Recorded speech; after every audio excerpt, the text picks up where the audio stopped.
हर हर महादेव। हर हर महादेव। दोस्तों, हमारे चैनल में आप सभी का स्वागत है। सावन मास में अवश्य सुने यह पवित्र शिव कथा। चलो दोस्तों, कथा शुरू करते हैं।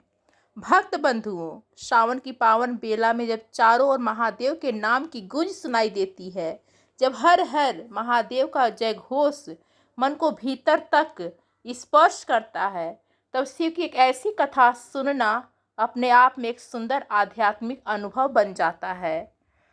आज की यह शिव कथा हर कोई अंत तक नहीं सुन पाएगा, क्योंकि महादेव की कृपा पाने के लिए कुल मंदिर जाना ही पर्याप्त नहीं, मन में सच्ची श्रद्धा भी होनी चाहिए। आज मनुष्य अपने काम, चिंता और धर्म की दौड़ में इतना उलझ गया है कि उसे उस परम शक्ति के लिए समय निकालना कठिन लगता है, जिसके नाम से सृष्टि के संचालन की कल्पना की जाती है। प्राचीन समय में भगवान शिव की आराधना के लिए कठोर तप और लंबे साधना व्रत किए जाने की कथाएं मिलती हैं, लेकिन कलयुग में महादेव को भोलेनाथ और करुणामय देव के रूप में स्मरण किया जाता है। मान्यता है कि सच्चे मन से उनका नाम लेना और श्रद्धा पूर्वक उनकी कथा सुनना भी मनुष्य के भीतर भक्ति का दीप जला सकता है। आप इस समय कथा को सुन रहे हैं तो कुछ क्षण संसार की चिंताओं से दूर होकर इसे पूरा मन से सुनिए। हो सकता है इस कथा में आपको अपने ही जीवन की कोई ऐसी सच्चाई दे जिसे आपने कभी ध्यान से नहीं देखा। धार्मिक परंपराओं में पावन कथा को श्रद्धा और एकाग्रता से ही सुनने का विशेष महत्व बताया गया है।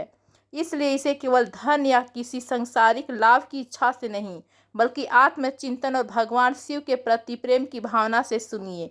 यदि कथा आरंभ करने से पहले आपके मन में महादेव के प्रति श्रद्धा है तो टिप्पणी में एक बार हर हर महादेव अवश्य लिखिए। आइए अब भगवान शिव की कृपा और जीवन की गहरी सीख से जुड़ी इस कथा का आरंभ करते हैं। नगर के बाहरी हिस्से में एक छोटा सा मोहल्ला था। वहां रहने वाले लोग साधारण जीवन जीते थे, लेकिन हर व्यक्ति के भीतर अपनी अपनी इच्छाएं और परेशानियां थी। उसी मोहल्ले में रमेश अपनी पत्नी श्रद्धा के साथ रहता था।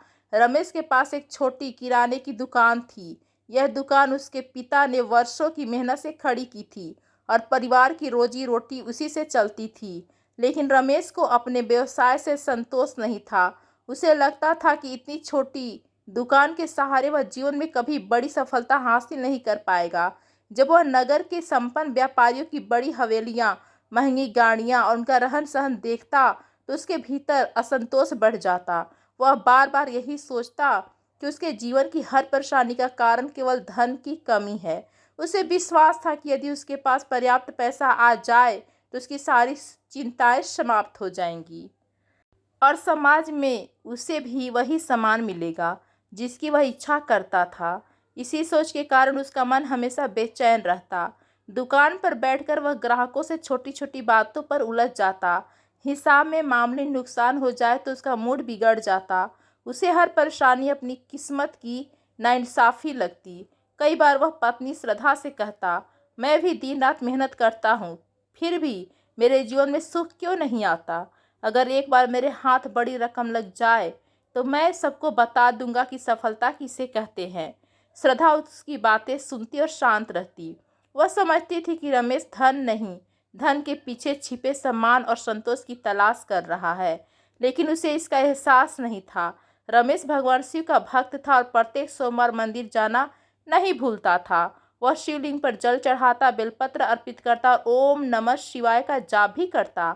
बाहर से उसकी पूजा पूरी दिखाई देती थी, लेकिन उसके मन की दिशा कुछ और थी। आंखें बंद करते हुए उसकी प्रार्थना सांसारिक इच्छा में बदल जाती।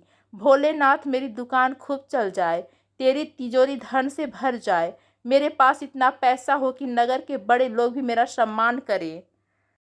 उसकी आराधना में भगवान के प्रति प्रेम से अधिक अपनी इच्छाओं की पूर्ति की चिंता थी। वह मानो शिव की भक्ति को अपनी मनोकामनाएं पूरी कराने का साधन समझ बैठा था। उसे यह भी डर रहता था कि यदि किसी सोमवार मंदिर जाना छूट गया तो कहीं भोलेनाथ उससे नाराज न हो जाए और उसके व्यापार में नुकसान न होने लगे। धीरे धीरे उसकी पूजा में श्रद्धा से अधिक भय और अपेक्षा का स्थान हो गया। इसके विपरीत उसकी पत्नी श्रद्धा का जीवन बिल्कुल अलग था। उसके नाम की तरह उसके मन में भी विश्वास और समर्पण था। वह शांत स्वभाव की, कम बोलने वाली और सरल हृदय की महिला थी। रमेश का मन जहाँ लगातार नई इच्छाओं में उलझा रहता, वहीं श्रद्धा कठिन परिस्थितियों में भी अपने भीतर संतुलन बनाए रखती। वह भी भगवान शिव की अनन्य भक्त थी, लेकिन उसकी प्रार्थना में कोई लंबी सूची नहीं होती थी। मंदिर पहुंचकर वह शिवलिंग के सामने कुछ देर शांत बैठती और दिन भर की थकान, घर की चिंताएं और अपने मन का बोझ महादेव को सौंप देती। उसके लिए पूजा किसी सौदे का नाम नहीं था। वह शिव के सामने इसलिए बैठती थी क्योंकि उसे वहाँ मन की शांति मिलती थी। एक दिन श्रद्धा ने रमेश से कहा, स्वामी, आप हर सोमवार मंदिर जाते हैं, फिर भी आपके मन में इतनी बेचैनी क्यों रहती है? भगवान के सामने अपनी इच्छाओं का हिसाब रखने के बजाय अपना मन उन्हें सौंप कर देखिए। धन जीवन में आवश्यक है, लेकिन वह हमेशा हमारे साथ नहीं रहता। अगर मन की शांति ही खो जाए तो बहुत बड़ी संपत्ति भी इंसान को सुखी नहीं कर सकती। रमेश ने उसकी बात को गंभीरता से नहीं लिया। वह मुस्कुराकर बोला, तुम्हारी बातें सुनने में अच्छी लगती है, लेकिन दुनिया भावनाओं से नहीं चलती। पैसा होगा तो सम्मान होगा, सुविधा होगी और जीवन आसान होगा। मुझे बस एक बार बड़ा अवसर चाहिए।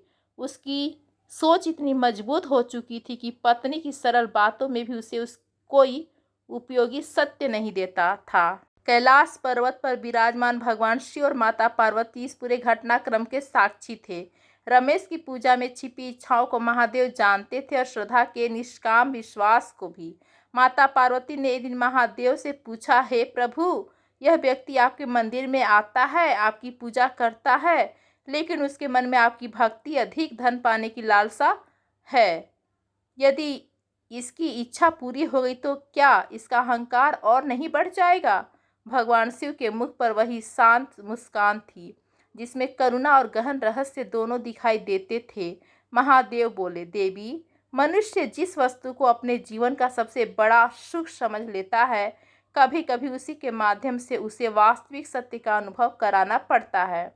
रमेश लंबे समय से धन की कामना कर रहा है, इसलिए उसके जीवन में धन आएगा, लेकिन यह केवल उसकी इच्छा पूरी नहीं होगी। यही संपत्ति उसके लिए एक ऐसी सीख बनेगी जिसे वह शब्दों से समझने को तैयार नहीं है। माता पार्वती ने पूछा, लेकिन यदि धन मिलने के बाद उसका अहंकार और बढ़ गया तो? महादेव ने शांत स्वर में कहा, तब उसे अपनी भूल का अनुभव स्वयं करना होगा। कुछ सत्य दूसरों की समझाने से नहीं, अपने अनुभव से समझ में आते हैं। जब उसे पता चलेगा कि धन से सब कुछ नहीं खरीदा जा सकता, तभी उसके भीतर उस बात के लिए स्थान बनेगा जिसे श्रद्धा आज समझाने का प्रयास कर रही है। भगवान शिव की इच्छा से रमेश के जीवन में एक अप्रत्याशित घटना का मार्ग बनने लगा। कुछ समय बाद वह दिन आया जिसकी उसने कभी कल्पना भी नहीं की थी। रमेश की दुकान के पीछे एक जमीन का छोटा सा टुकड़ा था। वह जमीन उसके लिए लंबे समय से बेकार पड़ी थी और उसे बेचने की कोशिश करने के बावजूद कोई उचित खरीदार नहीं मिल रहा था। अचानक उस क्षेत्र में सरकारी परियोजना के लिए जमीन का अधिग्रहण शुरू हुआ। रमेश की वह जमीन भी उसके दायरे में आ गई। सरकार की ओर से मिलने वाला मुआवजा इतना अधिक था कि रकम देखकर रमेश कुछ क्षणों तक विश्वास ही नहीं कर पाया। जिस जमीन को वह वर्षों से बेकार समझता था, उसी ने एक ही दिन में उसकी आर्थिक स्थिति बदल दी। जब उसके हाथ मुआवजे का चेक आया तो उसकी खुशी का ठिकाना नहीं रहा। उसे लगा जैसे उसकी वर्षों पुरानी इच्छा पूरी हो गई हो। वह बिना देर किए मंदिर की ओर चल पड़ा। मंदिर पहुंचते ही उसने जोर जोर से घंटी बजाई। फिर शिवलिंग के सामने खड़ा होकर उसके चेहरे पर गर्व भरी मुस्कान आ गई। उसके मन में विचार उठा, देखा श्रद्धा, मेरी प्रार्थना ने अपना असर दिखा दिया। भोलेनाथ ने मेरी सुन ली। अब मैं केवल धनवान नहीं रहूंगा, बल्कि ऐसा जीवन जीऊंगा कि नगर के बड़े लोग भी मुझे पहचानेंगे। उसकी आंखों में कृतज्ञता के आंसू नहीं थे, वह अपनी सफलता पर गर्व था। रमेश को लगने लगा कि उसने अपनी भक्ति के बल पर महादेव से वह प्राप्त कर लिया है जिसकी उसे सबसे अधिक चाहत थी। वह यह समझ नहीं पाया कि उसके सामने आई संपत्ति उसके लिए वरदान के साथ साथ एक बड़ी परीक्षा भी बनने वाली है। यहीं से उसके जीवन में परिवर्तन का पहला चरण शुरू हुआ। धन हाथ में आते ही रमेश का व्यवहार बदलने लगा। जिस संपत्ति को पाकर उसे संतोष मिलना चाहिए था, वही अब उसकी नई इच्छाओं का कारण बनने लगी। धन हाथ में आते ही रमेश ने सबसे पहले अपना पुराना छोटा सा मकान बेच दिया और नगर के सबसे महंगे इलाके में एक आलीशान कोठी खरीद ली। घर के भीतर महंगे सामान और आधुनिक साज सज्जा होने लगी। बाहर कई गाड़ियां खड़ी रहने लगी और नौकर उसकी हर आवश्यकता पूरी करने के लिए मौजूद रहते थे। लेकिन घर की भव्यता बढ़ने के साथ रमेश के स्वभाव में भी एक खतरनाक बदलाव आने लगा। जो व्यक्ति कभी लोगों के सामने संकोच से बात करता था, अब दूसरों को अपनों से छोटा समझने लगा। धन ने उसके भीतर ऐसा अहंकार पैदा कर दिया कि उसे अपनी बुद्धि और क्षमता पर जरूरत से ज़्यादा भरोसा होने लगा। जिन पुराने मित्रों ने उसके संघर्ष के दिनों में उसका साथ दिया था, रमेश ने उनसे दूरी बना ली। कभी पुराना परिचित उससे मिलने या शुभकामना देने उसकी कोठी पर पहुंचता तो रमेश नौकरों से कहवा देता, साहब अभी व्यस्त हैं। उसे लगता था कि जिन लोगों के पास उसकी जैसी संपत्ति नहीं है, उसके साथ संबंध रखना उसके नए स्तर के अनुकूल नहीं है। वह भूल गया था कि कल तक वही लोग उसके सुख दुख के साथी हुआ करते थे। उसकी सांसारिक सोच के साथ उसकी भक्ति भी बदल गई। जिस शिव मंदिर में वह हर सोमवार अपनी इच्छाएं लेकर जाता था, वहां जाना उसने लगभग छोड़ दिया। उसे लगता था कि महादेव जी से उसने जो चाहा वह मिल चुका है, अब मंदिर जाने की आवश्यकता ही क्या है। एक सोमवार की शाम श्रद्धा मंदिर जाने के लिए तैयार हो रही थी। उसने रमेश से भी साथ चलने को कहा। रमेश जोर से हंसा और बोला, अब उस छोटे से मंदिर में जाकर मुझे क्या मिलेगा? मैंने जो चाहा था वह मुझे मिल चुका है। अब मैं किसी के सहारे नहीं हूँ, यह सब मेरी मेहनत और मेरी समझ का परिणाम है। रमेश के ये शब्द सुनकर श्रद्धा का मन भीतर तक दुखी हो गया। उसे समझते देर नहीं लगी कि जिस धन को वह वरदान मान रहा है, वही उसके विवेक पर पर्दा डाल चुका है। फिर भी श्रद्धा ने उससे बहस नहीं की। उसने सिर पर साड़ी का पल्लू रखा और अकेले मंदिर चली गई। शिवलिंग के सामने बैठकर उसने आंखें बंद की और मन ही मन कहा, हे भोलेनाथ, मेरे पति को सही और गलत का अंतर समझाने की शक्ति दीजिए। इनके मन में वह मोह दूर कीजिए जिसने इन्हें आपसे और अपने लोगों से दूर कर दिया है। यदि इन्हें अपने जीवन की भूल समझने के लिए किसी अनुभव से गुजरना पड़े तो इन्हें संभालने की शक्ति भी दीजिए। उधर रमेश की इच्छाएं बढ़ती जा रही थी। जिस धन राशि के कुछ समय पहले वह बहुत बड़ी समझ रहा था, अब उससे भी कम लगने लगी। अधिक कमाने की चाह में उसने नगर के कुछ चालाक दलालों और व्यापारियों की संगति पकड़ ली। वे लोग उसे ऐसे निवेश और सौदों के सपने दिखाने लगे जिनमें कम समय में बहुत अधिक लाभ मिलने का दावा किया जाता था। रमेश बिना पूरी जांच किए उनके प्रभाव में आने लगा। एक रात श्रद्धा ने उसे समझाने की कोशिश की, स्वामी, धन का सही उपयोग ही उसे सार्थक बनाता है। अगर सारी संपत्ति केवल अपने वैभव और दिखावे में लगा दी जाए तो वह मन को तृप्त नहीं करेगा। इसे परिवार के साथ साथ जरूरतमंदों के काम में लगाइए। जो मिला है उसे ईश्वर की कृपा समझकर संभाल कर रखिए। रमेश ने उसकी बात बीच में ही रोक दी। तुम मुझे व्यापार सिखाओगी? यह मेरा धन है और मुझे मालूम है कि इसे कैसे बढ़ाना है। अब मुझे किसी की सलाह की जरूरत नहीं। श्रद्धा समझ गई कि इस समय उसकी बातें रमेश के मन तक नहीं पहुंचेगी। वह चुप हो गई। इसके बाद रमेश ने एक ऐसे निवेशक के साथ साझेदारी कर ली जिसने बड़े लाभ का लालच देकर उसे अपने विश्वास में ले लिया। रमेश ने बिना पर्याप्त जांच पड़ताल के अपनी लगभग पूरी पूंजी उस सौदे में लगा दी। कुछ ही सप्ताह बाद परिस्थितियां अचानक बदल गई। जिस व्यक्ति पर रमेश ने भरोसा किया था, वह उसका पैसा लेकर गायब हो गया। बाजार की स्थिति भी बिगड़ गई और जिन दूसरे जोखिम भरे सौदों में रमेश ने रकम लगाई थी, उनमें भी भारी नुकसान होने लगा। एक एक करके उसकी जमा पूंजी खत्म होने लगी। जिस संपत्ति को अपनी अस्थायी सफलता समझ रहा था, वह तेजी से हाथ से निकलने लगी। बैंक का धन घटता गया, गाड़ियां बिक गई और आखिरकार उसकी आलीशान कोठी भी कर्ज चुकाने के लिए नीलाम हो गई। रमेश के ऊपर भारी कर्ज चढ़ चुका था।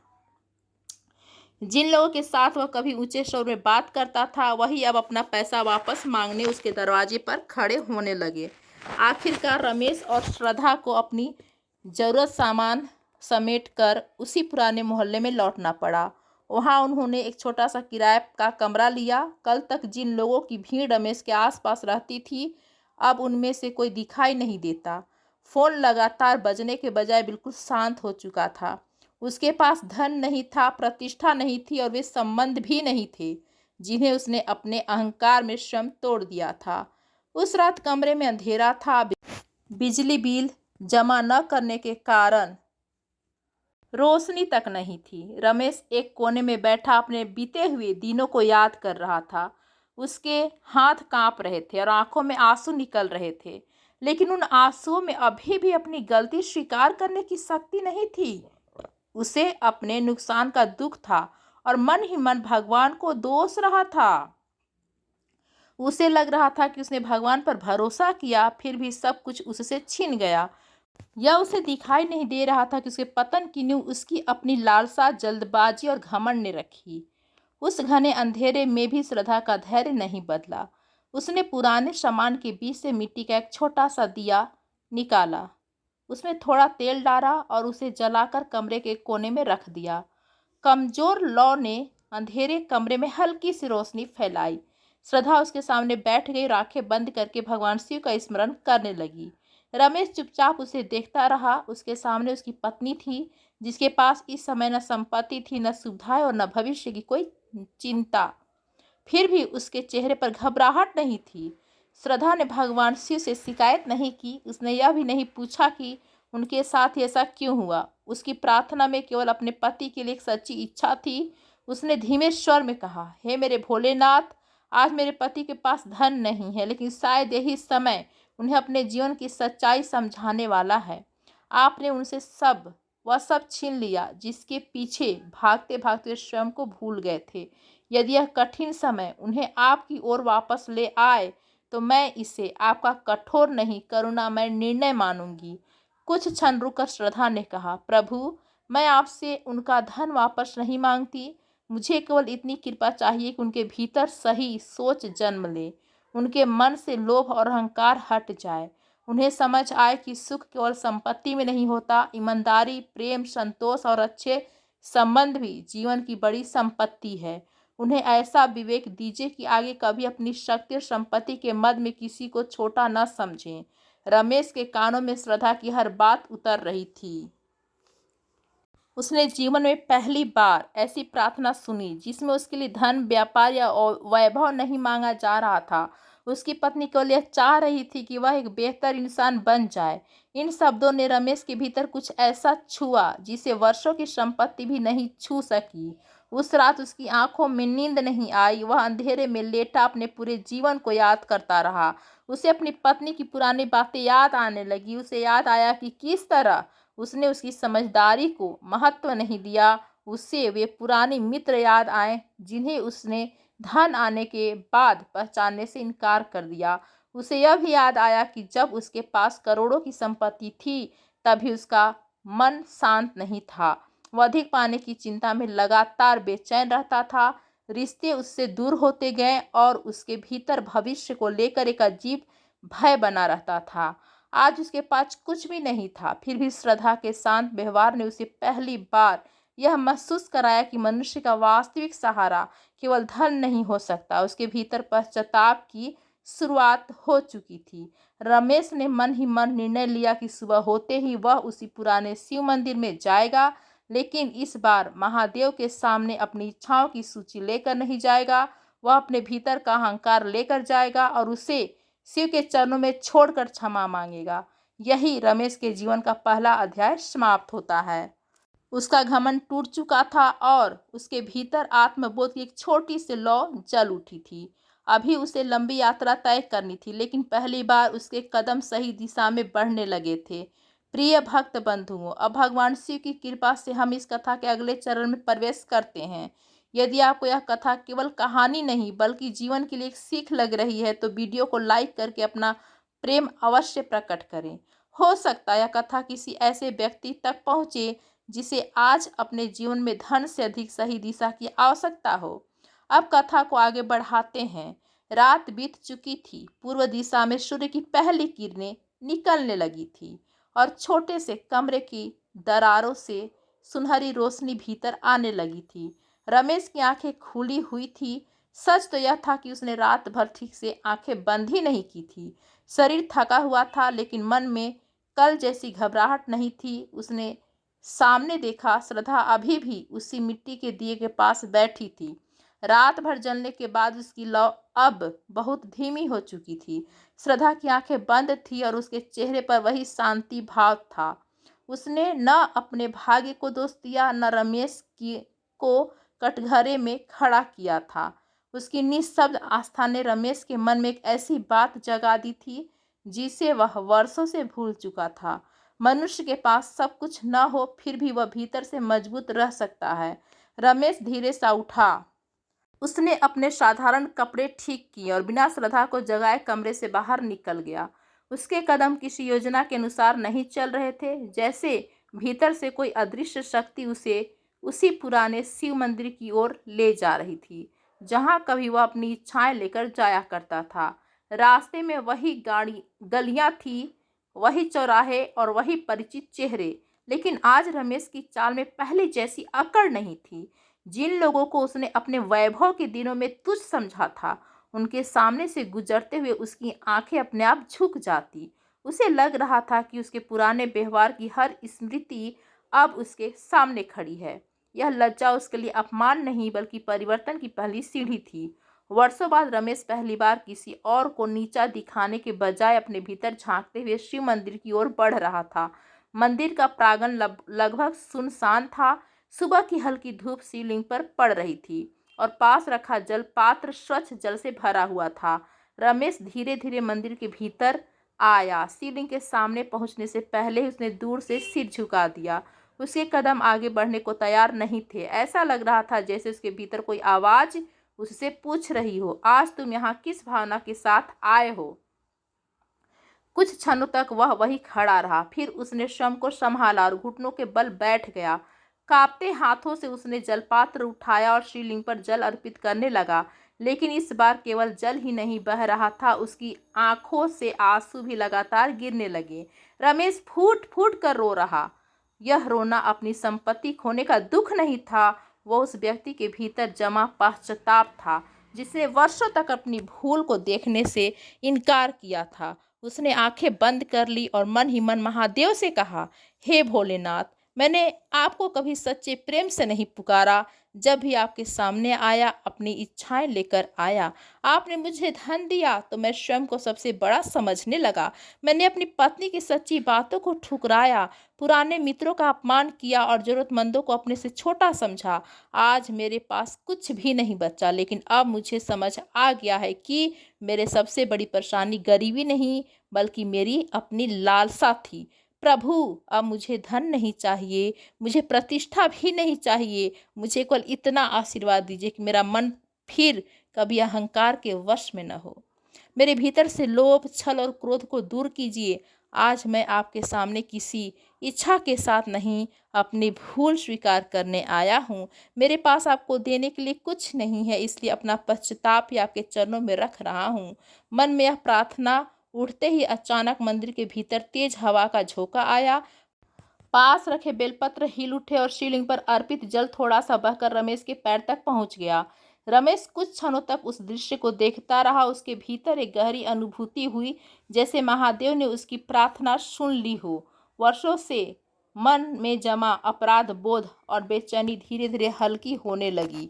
उसे लगा जैसे भीतर से कोई कह रहा हो, अब लौट जाओ। रमेश काफी देर तक मंदिर में बैठा रहा। इस बार उसने कुछ मांगने की कोशिश नहीं की, वह बस शांत होकर शिवलिंग को देखता रहा।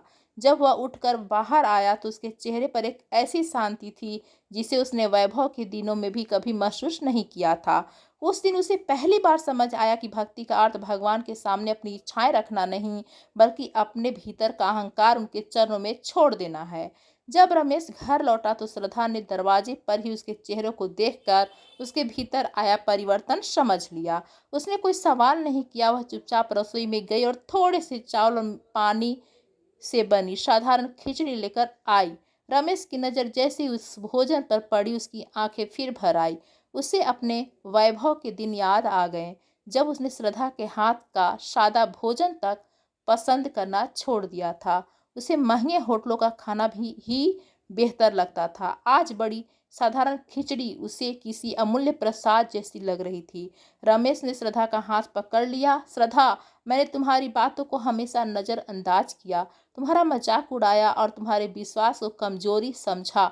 लेकिन आज समझ आया कि जिस शांति को मैं धन से खरीदना चाहता था, वह तुम्हारे भीतर पहले से ही मौजूद थी। मैंने तुम्हें बहुत दुख दिया है, मुझे क्षमा कर दो। श्रद्धा ने कोई लंबा उत्तर नहीं दिया। उसकी आंखों से केवल दो आंसू बह निकले। उन आंसू में पुराने दुख की शिकायत कम और पति के बदल जाने की करुणा अधिक थी। उसी क्षण रमेश और श्रद्धा के बीच खड़ा अहंकार का पर्दा जैसे पूरी तरह हट गया। अब रमेश के सामने एक चुनौती थी, बीते हुए जीवन को पीछे छोड़कर आगे कैसे बढ़ा जाए। उसके पास धन लगभग नहीं बचा था, लेकिन इस बार उसके भीतर मेहनत करने की इच्छा पहले से अधिक मजबूत थी। उसने निर्णय लिया कि अब वह किसी शॉर्टकट या छल के सहारे नहीं, बल्कि ईमानदारी और श्रम से अपना जीवन दोबारा खड़ा करेगा। परिस्थितियां चाहे जितना कठिन हो, वह गलत रास्ते पर वापस नहीं जाएगा। पुराने मोहल्ले में उसी स्थान के पास जहां कभी उसकी किराने की दुकान हुआ करती थी, उसने एक छोटी सी ठेली लगाने का निश्चय किया। व्यवसाय वही था, किराने का सामान। फर्क सिर्फ इतना था कि पहले उसके पास बड़ी दुकान और पर्याप्त पूंजी थी, जबकि अब शुरुआत के लिए बहुत कम साधन थे। एक दिन उसका पुराना मित्र वहां से गुजरा। यही वह व्यक्ति था जिसके साथ रमेश ने संपत्ति मिलने के बाद बुरा व्यवहार किया था। रमेश को देखकर वह कुछ देर के लिए ठिठक गया। रमेश ने बिना किसी संकोच के उसके सामने हाथ जोड़ दिए। भाई, मैंने तुम्हारे साथ बहुत गलत किया था, अगर हो सके तो मुझे क्षमा कर देना। मित्र का मन पिघल गया। उसने रमेश की वर्तमान स्थिति देखकर थोड़े सामान के लिए उसे उधार दे दिया। रमेश ने उस छोटी सी ठेली को पूरे मन से सजाया। उसने उसी दिन अपने लिए कुछ नियम तय किए। किसी ग्राहक को कम सामान नहीं देगा, तौल में कभी बेईमानी नहीं करेगा, मिलावट से दूर रहेगा और किसी से ऊंची आवाज में बात नहीं करेगा। शुरुआत आसान नहीं थी। लोग उसके पुराने व्यवहार को भूले नहीं थे। कुछ ग्राहक उसकी ठेली के पास आकर व्यंग करते, अरे यही हमारे पुराने सेठ जी हैं, कभी कहते थे कि मुझे किसी की जरूरत नहीं है, अब सड़क किनारे दुकान क्यों लगा रहे हो। ऐसी बातें रमेश के लिए सुनना आसान नहीं था। पुराने समय में वह शायद तुरंत क्रोध करता और सामने वाले को अपमानित कर देता, लेकिन अब वह चुप रहता। वह सिर झुकाकर कहता, भाई साहब, उस समय मुझसे बहुत गलतियां हुई थी, आज अपनी भूल समझ चुका हूँ। अगर आप मुझे एक मौका देंगे तो मैं ईमानदारी से काम करूँगा। उसकी विनम्रता धीरे धीरे लोगों के मन का आक्रोश कम करने लगी। रमेश की दिनचर्या भी पूरी तरह बदल चुकी थी। उस सूर्योदय से पहले उठता, स्नान करता और कमरे में रखे छोटे से शिव चित्र के सामने दीपक जलाकर कुछ समय ध्यान करता। इसके बाद वह मंदिर जाता और मंदिर में उसकी पूजा केवल जल चढ़ाने तक सीमित नहीं थी। वह प्रांगण में झाड़ू लगाता, आसपास की सफाई करता और जो छोटी सेवा उसके हाथ से हो सकती उसे बिना संकोच कर देता। एक दिन पुजारी ने उसे ऐसा करते देखा तो आश्चर्य से पूछा, रमेश, तुम ये सब क्यों करते हो। रमेश ने विनम्रता से कहा, महाराज, पहले मैं भगवान से बहुत कुछ मांगता था, अब मुझे सेवा का अवसर मिल रहा है, यही मेरे लिए बड़ी कृपा है। उसके लिए अब भक्ति किसी उपलब्धि का साधन नहीं थी, वह उसे सेवा और सदाचार में देखने लगा था। मंदिर से लौटकर रमेश अपनी ठेली पर पहुंच जाता और पूरे दिन लगन से ग्राहकों का सामान तैयार करता।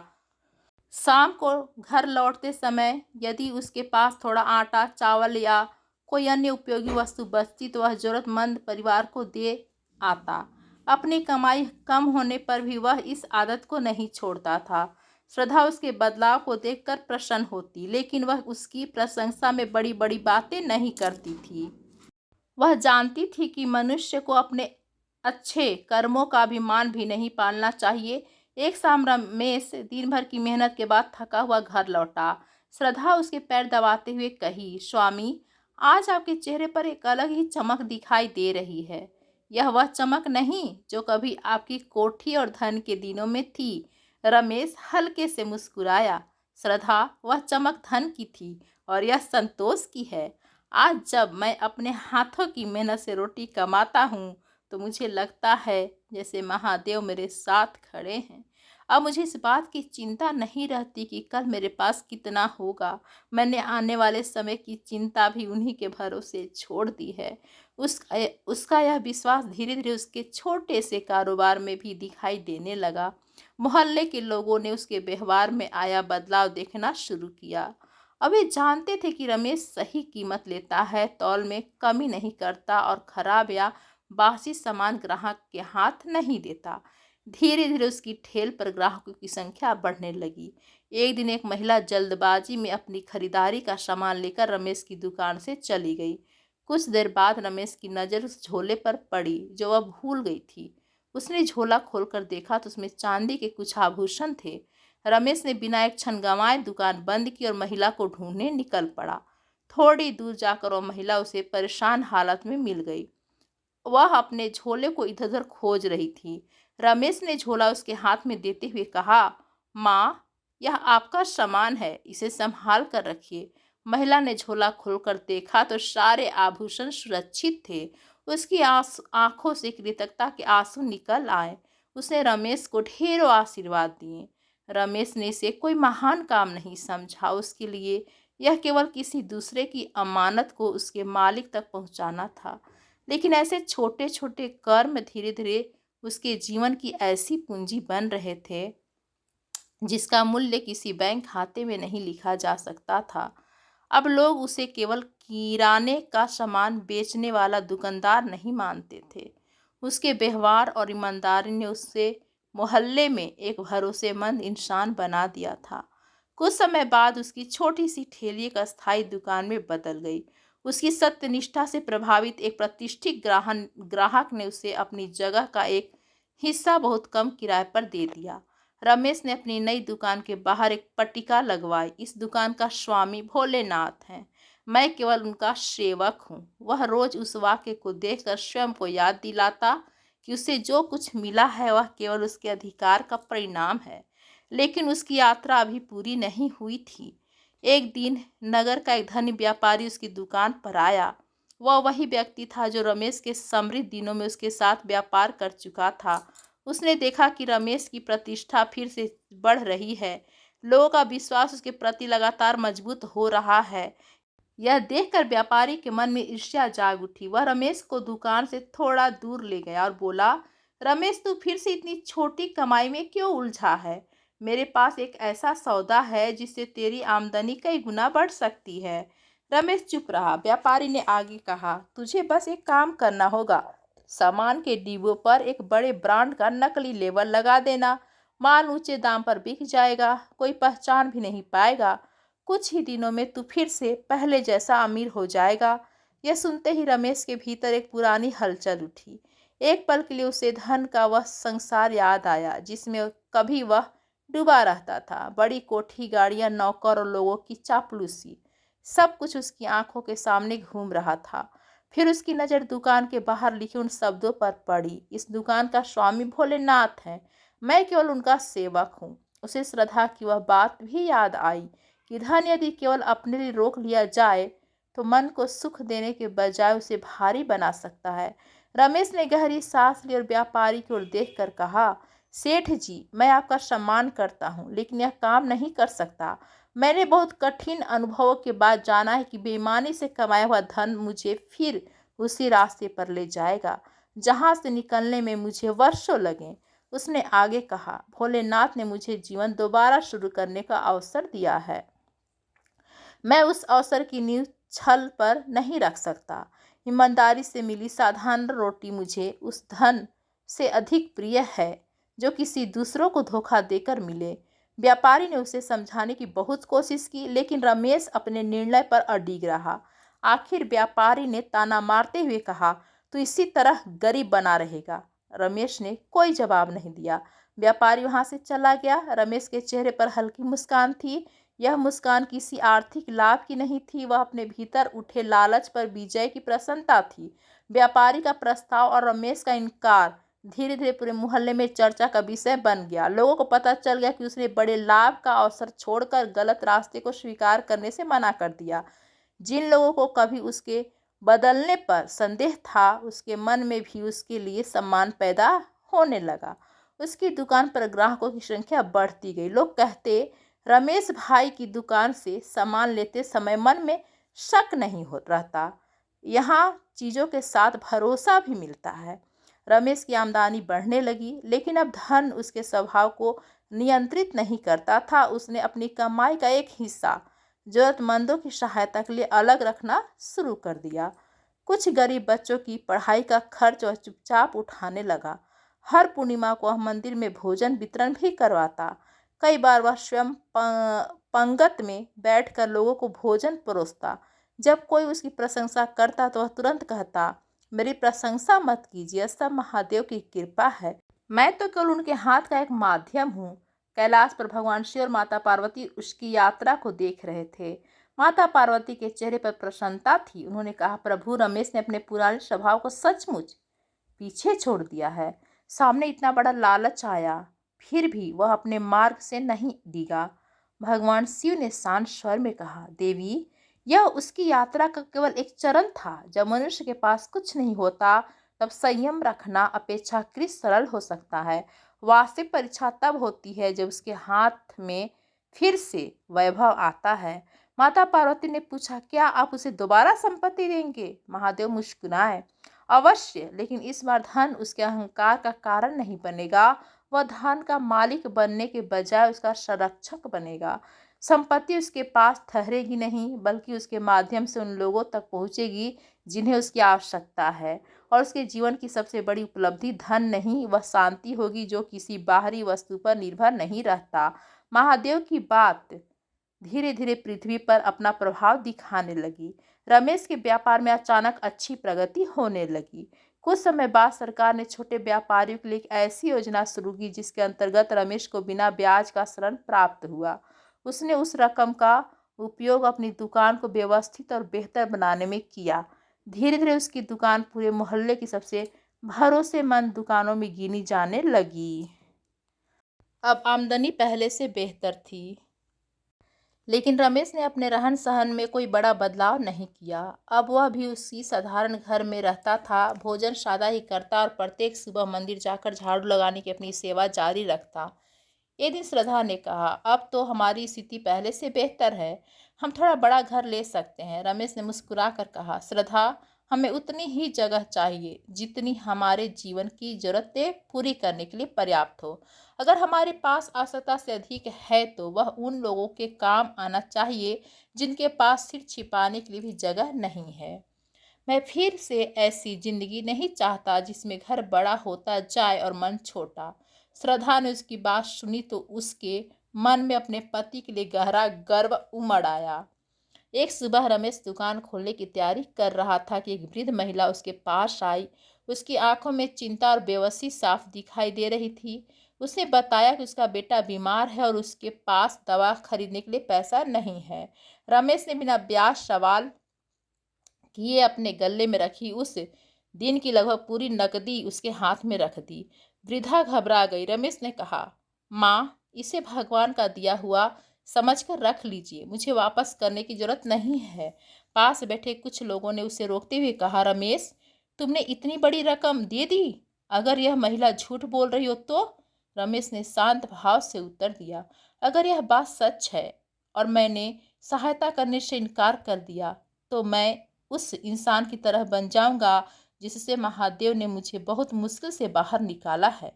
और यदि यह महिला किसी कारण ने मुझे धोखा भी दे रही है तो उसका हिसाब भगवान देखेंगे। लेकिन मेरे सामने कोई जरूरतमंद आया और मैंने केवल शक के कारण उसे खाली हाथ लौटा दिया, यह मैं नहीं कर सकता। उसके भीतर करुणा अब किसी दिखावे की चीज नहीं रही, वह उसके स्वभाव का अस्थायी हिस्सा बन चुकी थी। समय गुजरता गया और रमेश की पहचान केवल एक सफल व्यापारी के रूप में नहीं रही। मोहल्ले और आसपास के गांव के लोग अपनी परेशानियां और विवादों में उसकी राय लेने के लिए आने लगे। युवा उसके पास बैठकर जीवन के बारे में सीखने लगे। रमेश उन्हें व्यापार बढ़ाने के तरीके कम और जीवन को सही दिशा देने की बातें अधिक बताता। एक दिन कुछ युवाओं ने उससे पूछा, आप इतने शांत कैसे रहते हैं? आपके पास न बड़ी गाड़ी है न आलीशान बंगला, फिर भी आपको देखकर लगता है कि आप हम सबसे अधिक सुखी हैं। रमेश कुछ क्षण मुस्कुराया और बोला, बेटा, मैंने एक समय बहुत बड़ी कोठी में रहकर भी रातें बेचैनी में बिताई है, और मैंने एक छोटे से कमरे में बैठकर भी मन का सबसे बड़ा सुख पाया है। उसने आगे कहा, सुख घर की ऊंचाई या गाड़ी की कीमत में नहीं होती, वह मन की स्थिति में होता है। जिस दिन तुम्हें यह समझ आ जाएगा कि तुम्हारी वास्तविकता जरूरत कितनी है और तुम उसी में संतोष करना सीख जाओगे, उसी दिन बहुत सी चिंताएं अपने आप छोटी लगने लगेंगी। उसके शब्द केवल उपदेश नहीं थे, वे उसके अपने जीवन के अनुभवों से निकले थे। अब रमेश और श्रद्धा ने मिलकर गांव के बाहर एक छोटा सा गौशाला और सदावर्त केंद्र भी शुरू किया, जहां भूखे लोगों को भोजन कराया जाता था और जरूरतमंदों की सहायता की जाती थी। उन्होंने उस स्थान का नाम रखा शिव की रसोई। रमेश कहा करता, यहाँ कोई भिखारी बनकर नहीं आता, यहाँ महादेव की अतिथि आते हैं। वह स्वयं भोजन परोसता, पत्थर लगाता और भोजन के बाद बर्तन साफ करने में भी हाथ बटाता। कैलाश पर माता पार्वती ने यह दृश्य देखा तो प्रसन्न होकर महादेव से कहा, प्रभु, रमेश अब अपने पुराने मोह से दूर, बहुत दूर निकल चुका है। भगवान शिव ने कहा, हाँ पार्वती, उसने बहुत कुछ समझ लिया है, लेकिन उसकी यात्रा अभी समाप्त नहीं हुई। माता पार्वती ने प्रश्न किया, अब कौन सी परीक्षा बाकी है महादेव? महादेव बोले, सबसे कठिन परीक्षा तब होगी जब उसके सामने केवल धन नहीं बल्कि प्रभाव और सत्ता का एक ऐसा अवसर आएगा जो उसके जीवन को पूरी तरह बदल सकता है। यदि उस समय भी उसका विवेक स्थिर रहा, तभी उसकी साधना पूर्ण मानी जाएगी। धरती पर रमेश को इस आने वाली परीक्षा का कोई अनुमान नहीं था। एक दिन वह अपनी दुकान पर बैठा हिसाब देख रहा था कि एक व्यक्ति उसके पास एक बंद लिफाफा लेकर आया। लिफाफे पर लिखा था, रमेश के लिए भगवान शिव की ओर से एक विशेष परीक्षा। रमेश ने हैरानी से लिफाफा खोला। अंदर एक चेक था। उस पर लिखी रकम इतनी बड़ी थी कि उससे पूरे नगर की तस्वीर बदल सकती थी। चेक के साथ एक छोटा सा पत्र भी था। उसमें लिखा था, इस धन का उपयोग केवल अपने लिए करोगे तो यह सदा तुम्हारे पास रहेगा, लेकिन यदि इसे जरूरतमंदों में बांट दोगे तो यह तुम्हारे हाथ से चला जाएगा। रमेश ने चेक हाथ में लिया और देर तक उसे देखता रहा। उसकी उंगलियां उस कागज को पकड़े थी, लेकिन उसके भीतर जैसे अतीत और वर्तमान आमने सामने खड़े थे। एक और वो पुराना रमेश था जिसे कभी धन की चमक अपने वश में कर चुकी थी, और दूसरी ओर वह रमेश था जिसने कठिन अनुभवों के बाद संतोष, सेवा और ईमानदारी का मार्ग चुना था। यह केवल धन का फैसला नहीं था, उसके पूरे जीवन की दिशा तय करने वाला निर्णय था। रमेश के भीतर पुराने मोह ने एक बार फिर से सिर उठा लिया। चेक पर लिखी विशाल रकम उसे अपने पुराने वैभव की याद दिला रही थी, लेकिन उसके मन में श्रद्धा की प्रार्थना, महादेव की सीख और अपनी पिछली भूलों की स्मृति भी उतनी ही स्पष्ट थी। वह जानता था कि अब जो निर्णय वह करेगा उसके बाद उसके जीवन की कहानी हमेशा के लिए बदल जाएगी। यहीं से कथा का अगला और निर्णायक चरण आरंभ होता है। प्रिय भक्त बंधुओं, अब हम इस दिव्य कथा के उस अंतिम पड़ाव में प्रवेश कर रहे हैं जहां रमेश के सामने उसकी सबसे बड़ी कठिन परीक्षा खड़ी थी। यदि इस कथा ने आपको धन से अधिक संतोष, अहंकार से अधिक विनम्रता और संग्रह से अधिक सेवा का महत्व समझाया है, तो वीडियो को लाइक अवश्य करें। आपका समर्थन ऐसी प्रेरक कथाओं को आगे पहुंचाने में सहायक होगा। अब ध्यान पूर्वक सुनिए रमेश के जीवन की अंतिम परीक्षा और उसके पूर्ण आत्मबोध की यह यात्रा। रमेश के हाथ में वह चेक था। उस पर लिखी रकम इतनी बड़ी थी कि उसकी कल्पना मात्र से उसकी सांसें तेज हो रही थी। साथ रखे पत्र की शर्त ने उसे भीतर तक विचलित कर दिया। यह कोई सामान्य धन राशि नहीं थी, यह उसके विवेक की परीक्षा थी। महादेव जैसे उसके सामने एक प्रश्न रख रहे थे, रमेश, अब बताओ, तुमने वास्तव में क्या सीखा है? एक और वह अपार धन था जिसे पाकर रमेश फिर से अपना खोया हुआ वैभव खड़ा कर सकता था। दूसरी ओर उसके सामने वे अनुभव थे जिनकी कीमत उसने अपने जीवन की सबसे बड़ी भूलों और श्रद्धा की आंखों से बहते हुए आंसुओं के रूप में चुकाई थी। पुराना रमेश तो शायद बिना देर किए उस चेक को अपनी तिजोरी में रख लेता, लेकिन अब उसके भीतर का मनुष्य बदल चुका था। शिव के प्रति समर्पण ने उसके सोचने का तरीका ही बदल दिया था। रमेश ने चेक मेज पर रख दिया और कुछ देर के लिए आंखें बंद कर ली। उसके सामने श्रद्धा का चेहरा उभर आया। उसे याद आया कि कैसे उसने उस अंधेरी रात में बिना किसी शिकायत के मिट्टी का दीपक जलाया था और उसके लिए धन नहीं, सद्बुद्धि मांगी थी। फिर उसे वह सुबह याद आई जब वह मंदिर में बैठकर अपने अपराधों पर रोया था और पहली बार महादेव के सामने अपनी इच्छाओं के बजाय अपने अहंकार रख दिया था। रमेश ने धीरे से आंखें खोली। उसने चेक उठाया और दुकान के पीछे बने छोटे से मंदिर में चला गया। वह शिव जी के तस्वीर के सामने खड़ा हुआ। दोनों हाथों में चेक थाम कर उसने कहा, हे भोलेनाथ, यदि हमारी परीक्षा है तो मैं इसे स्वीकार करता हूँ, लेकिन अब मैं इस धन के पीछे छिपे मोह को पहचान चुका हूँ। यह संपत्ति मेरी कैसे हो सकती है? संसार में जो कुछ है वह अनंत आपका ही है।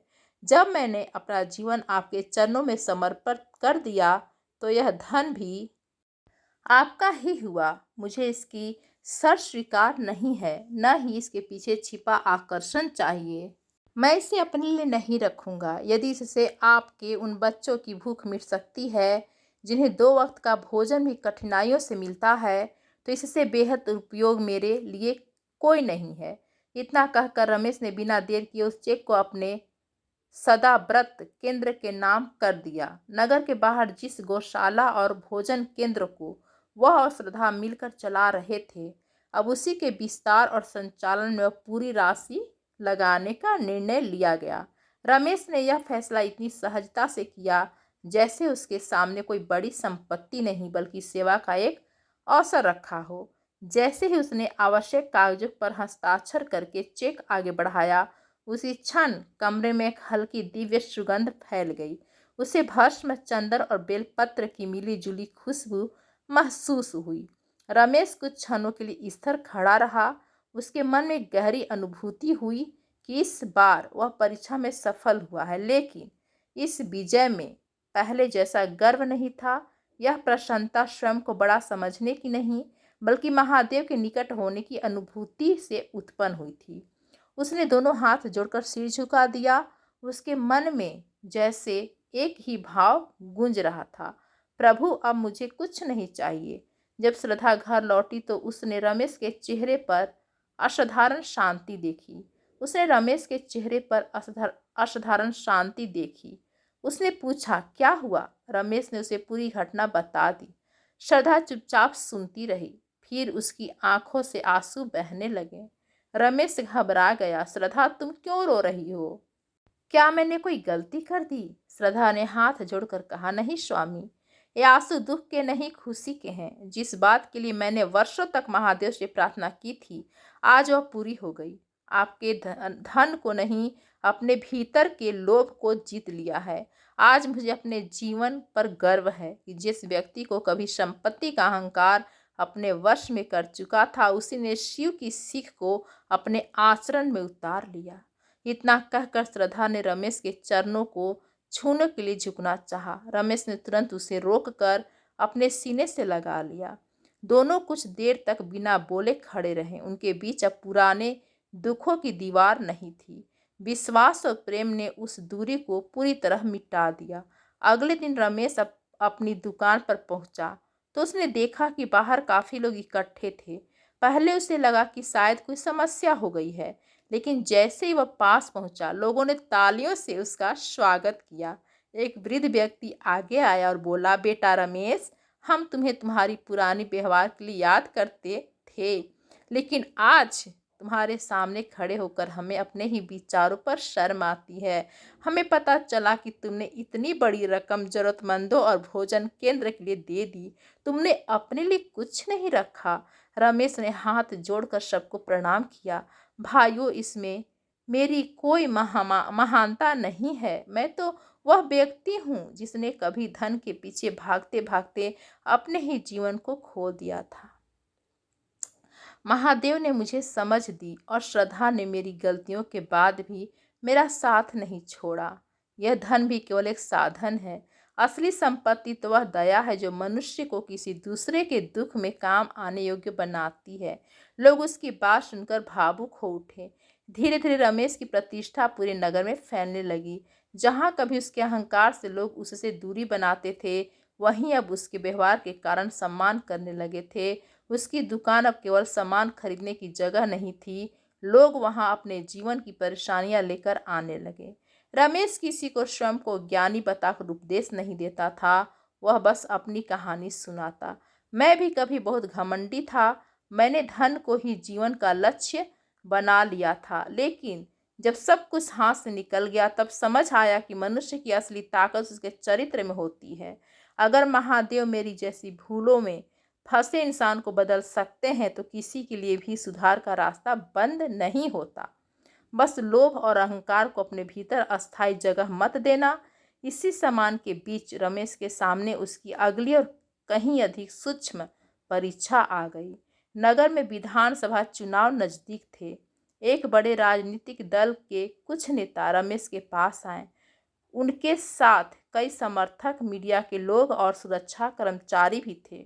मुख्य नेता ने रमेश से कहा, रमेश जी, आपकी ईमानदारी और सेवा की चर्चा पूरे नगर में है।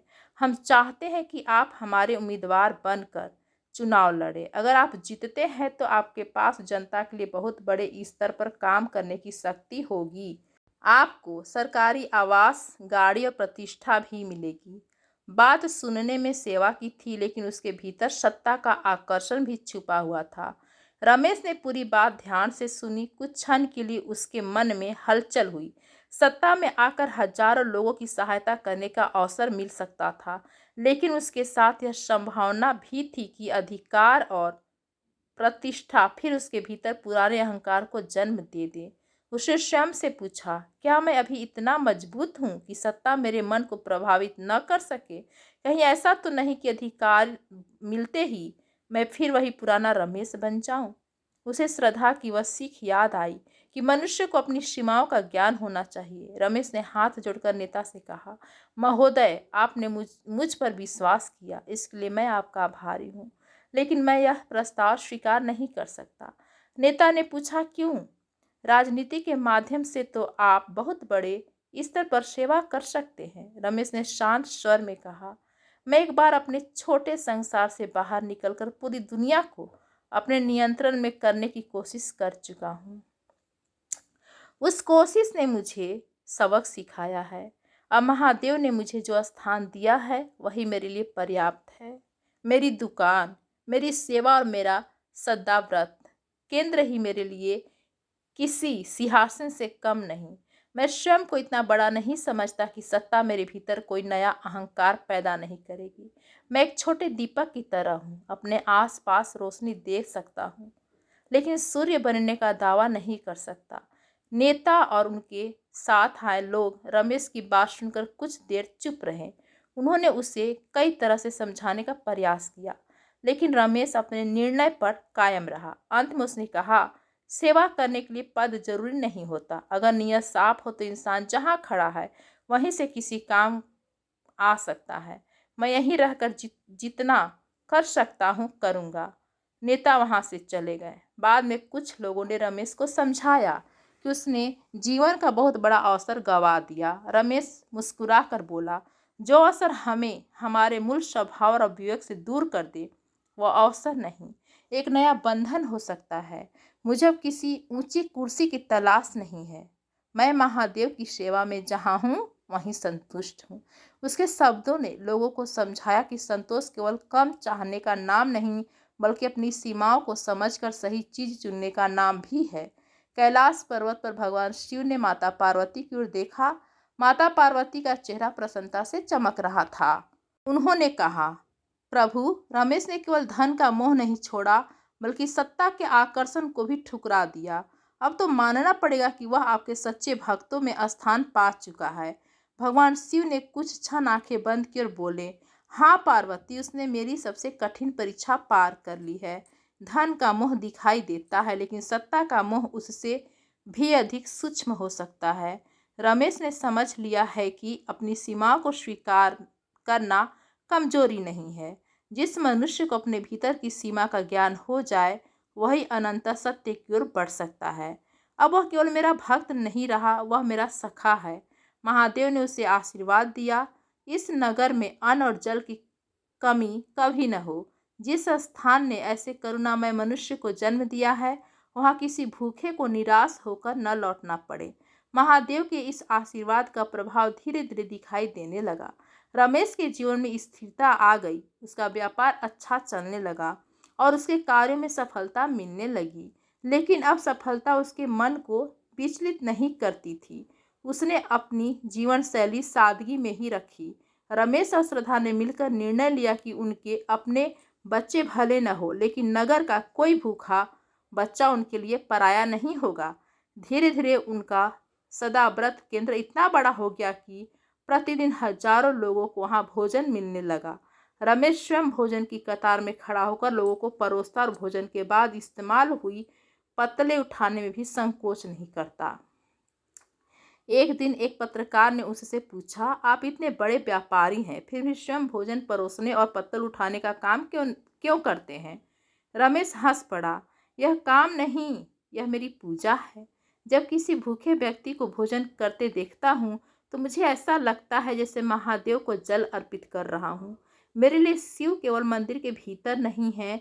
जिस जीव की भूख मैं मिटा सकता हूँ, वहाँ भी उनकी उपस्थिति है। श्रद्धा का जीवन भी अब उस प्रार्थना का फल देख देख रहा था जो उसने वर्षों पहले की थी। जिस पति के लिए उसने कभी महादेव से सद्बुद्धि मांगी थी, वही रमेश अब अपने आचरण से दूसरों को विवेक और सेवा का मार्ग दिखा रहा था। एक शाम दोनों मंदिर के प्रांगण में बैठे थे। श्रद्धा ने शांत स्वर में कहा, स्वामी, जीवन कितना अद्भुत है। जिस धन के लिए आप कभी भगवान से सौदेबाजी करते थे, आज वही धन आप बिना मांगे दूसरों के जीवन में लगा रहे हैं। और जिस सुख को आप कभी महलों में ढूंढते थे, आज इस छोटे से जीवन में मिल गया है। रमेश मुस्कुराया, श्रद्धा, इसमें मेरा योगदान जितना है उससे कहीं अधिक तुम्हारी प्रार्थना का है। तुमने उस समय भी मेरे लिए सद्बुद्धि मांगी जब मैं तुम्हारी बात तक सुनना नहीं चाहता था। महादेव, मैं तुम्हारे उस निस्वार्थ भाव को स्वीकार किया और मुझे बदलने का अवसर दिया। मैं आज भी केवल एक माध्यम हूँ। जो कुछ मेरे हाथ से होता है वह उनकी कृपा से ही संभव है। श्रद्धा ने आकाश की ओर देखा और मन ही मन महादेव को धन्यवाद दिया। समय अपनी गति से आगे बढ़ता रहा। रमेश और श्रद्धा अब वृद्ध होने लगे थे।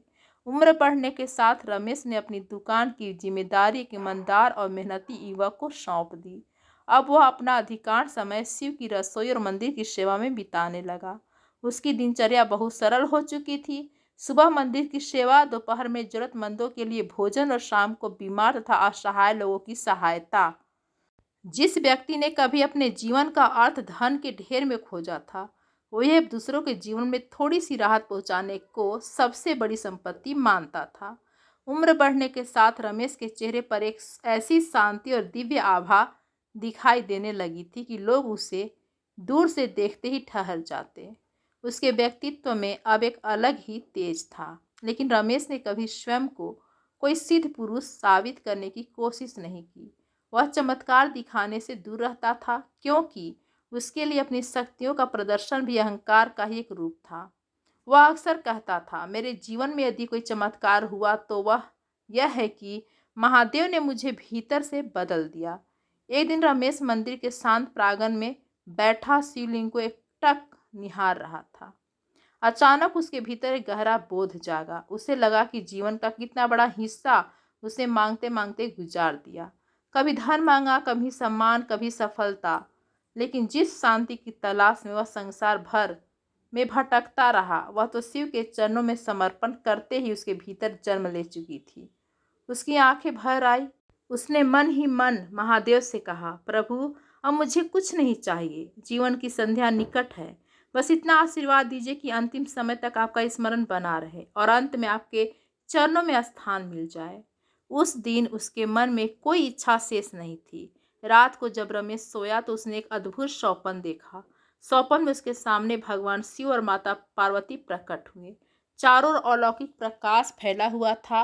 महादेव ने मुस्कुराकर कहा, रमेश, तुमने मृत्यु लोक में रहते हुए ही उस शांति को पा लिया है जिसे लोग कैलाश में खोजते हैं।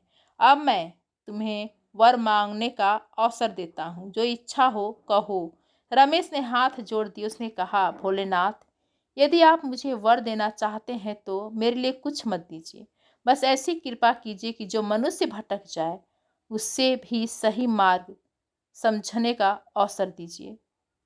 जो अपने अहंकार में गिर जाए उससे भी कोई श्रद्धा जैसी आत्मा मिले, जो बिना स्वार्थ उसके लिए प्रार्थना कर सके। किसी भक्त को सद्बुद्धि से वंचित मत रखिए। महादेव ने प्रसन्न होकर कहा, तथास्तु। सौपन वहीं समाप्त हो गया। प्रातः रमेश ने श्रद्धा को पूरी बात बताई। श्रद्धा ने शांत मुस्कान के साथ कहा, स्वामी, लगता है भोलेनाथ ने आपकी प्रार्थना स्वीकार कर ली। अब आपकी सबसे बड़ी इच्छा अपने लिए कुछ पाना नहीं बल्कि दूसरों के जीवन में भी प्रकाश देखना है। इससे बड़ी भक्ति और क्या होगा। समय बीतता गया। फिर शिवरात्रि का पावन पर्व आया। उस दिन मंदिर में भक्तों की भारी भीड़ उमड़ी। चारों ओर हर हर महादेव के जयकारे गूंज रहे थे। दीपों की रोशनी, धूप की सुगंध और शिव नाम के उच्चारण से पूरा वातावरण भक्तिमय हो उठा था।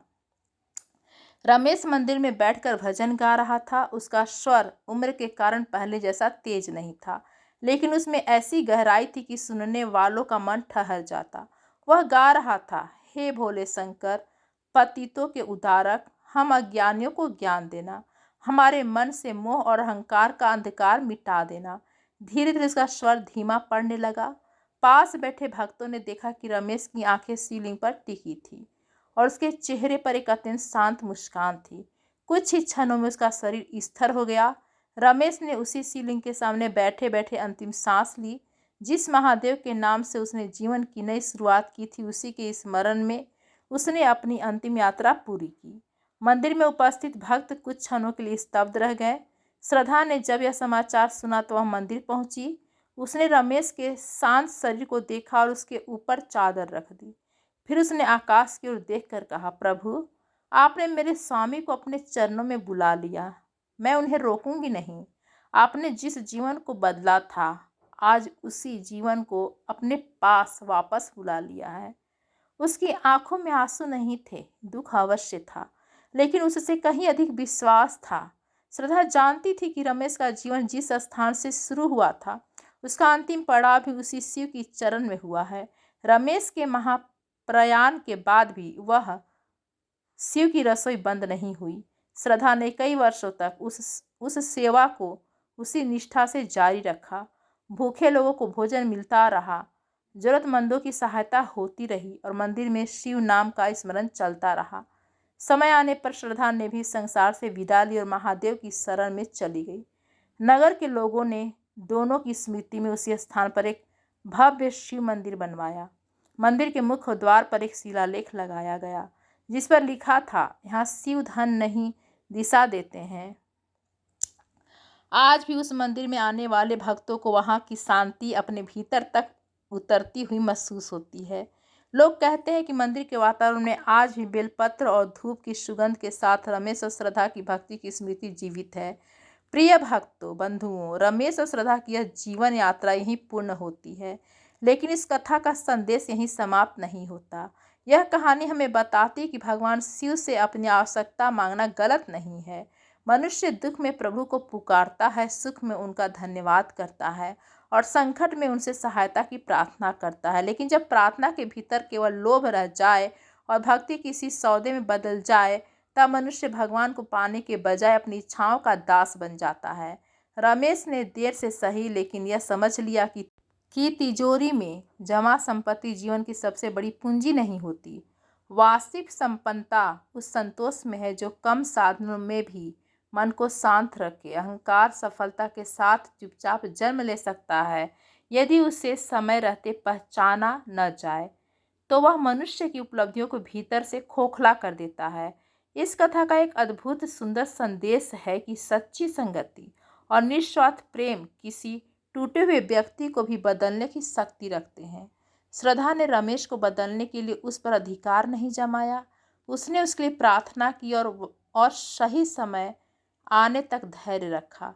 कभी कभी किसी व्यक्ति के जीवन में एक सच्ची प्रार्थना वह काम कर जाती है जिसे हजारों उपदेश नहीं कर पाते।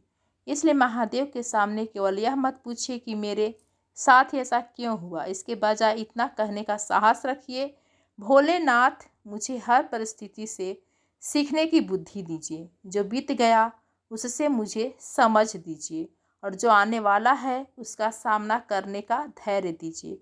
क्योंकि हमें हर घटना का कारण तुरंत समझ नहीं आता, लेकिन समय के साथ वही अनुभव हमारे जीवन का सबसे बड़ा शिक्षक बन सकता है। यदि रमेश की यात्रा ने आपके मन को छुआ है, यदि उसकी गलतियों से आपको अपने जीवन के किसी पहलू को देखने की प्रेरणा मिली है, तो हमारे चैनल को सब्सक्राइब करें और वीडियो को लाइक करें। आपका छोटा सा सहयोग हमें ऐसी ही आध्यात्मिक और प्रेरणादायक कथाएं आपके सामने लाने की प्रेरणा देता है। और अब इस कथा के अंत में आइए महादेव से एक छोटी सी प्रार्थना करें। हे देवों के देव महादेव, जिस भक्त ने इस कथा को श्रद्धापूर्वक अंत तक सुना है, उसके जीवन में शांति, आनंद और सद्बुद्धि का प्रकाश बनाए रखना। उसके मन को लोभ अहंकार से बचाए रखना। जब वह कठिनाई में हो तो धैर्य दीजिएगा, जब सफलता मिले तो विनम्रता दीजिए, और जब उसके सामने किसी जरूरतमंद की सहायता करने का अवसर आए तो उसके भीतर करुणा जगाइए। उसके घर में प्रेम बना रहे, उसके कर्मों में सत्य बना रहे। दोस्तों, इसी के साथ हम आपसे विदा लेते हैं। धन्यवाद। हर हर महादेव। हर हर महादेव।